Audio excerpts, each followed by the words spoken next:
take something ordinary, bed linens, something you see every day, and you create something extraordinary. 2 years ago, when we finalized the partnership with the Fairmont Waterfront, we always had in mind to do something with the old sheets that they have. Sustainability is really close to the heart for us here at Fairmont Waterfront. We're a zero-waste hotel, so when Miriam came to us with Eco Fashion Week, it was just a natural fit. So we have 8 designers this year. They have to create a Balmain, Pierre Balmain inspired outfit. It's Balmain's 70th anniversary. When I think of Balmain, I think of Pierre Balmain and the early stuff where he became really popular. I know that after World War II, everything was really functional, and he started creating things that were really beautiful and glamorous. It really appealed to me because the basis of my business is all about recycling and using what materials are there and also have been discarded by others. The thought of the amount of waste there is because of the fashion industry already drives me crazy. So every chance I have that I can use something recycled or repurposed, I use it. As Canadian designers and as designers producing locally, I think it's brilliant. I've always done sustainable fashion, and we have access to all of this wonderful fabric that otherwise is just being scrapped. Nature doesn't need people, people need nature. And that's something that I think that Eco Fashion Week tackles really well, and it's something that I'm really passionate about and excited to be a part of. You have to be creative, to think out of the box, you have to think of innovative ways to execute your idea. I think the challenge is to try not to embellish it too much without using zippers and grommets and whatever else that you kind of need to make a gown.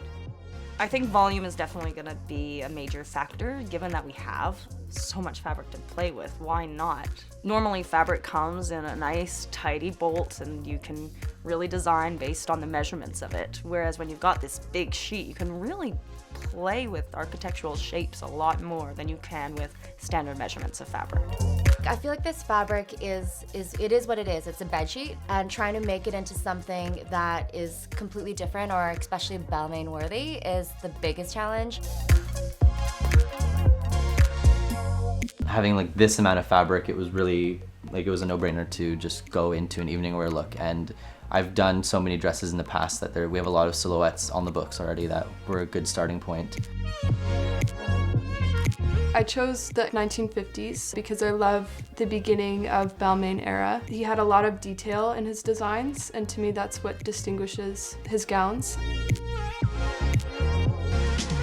My era of inspiration is the late 70s, the end of the roller disco and heading to boom boxes on shoulders. And I took the inspiration of street lights in the rain because we have lots of them in Vancouver.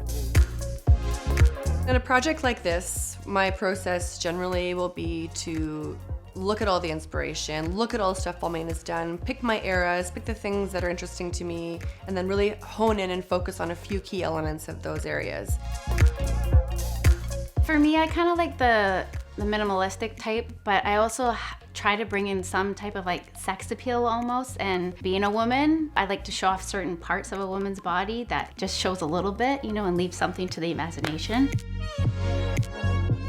The result is to push that endpoint as far as possible and waiting till the last moment to see the design rather than trying to find the design immediately. When I look at what Balmain's currently doing, there is something amazing happening with the textures and the colors and the form that's being created. So I'm actually trying to marry the past and the present together. It's pretty much what I have envisioned it. A marriage between Evan Clayton and Christophe Descarnet. We had no idea what the end product was going to look like. We were completely blown away.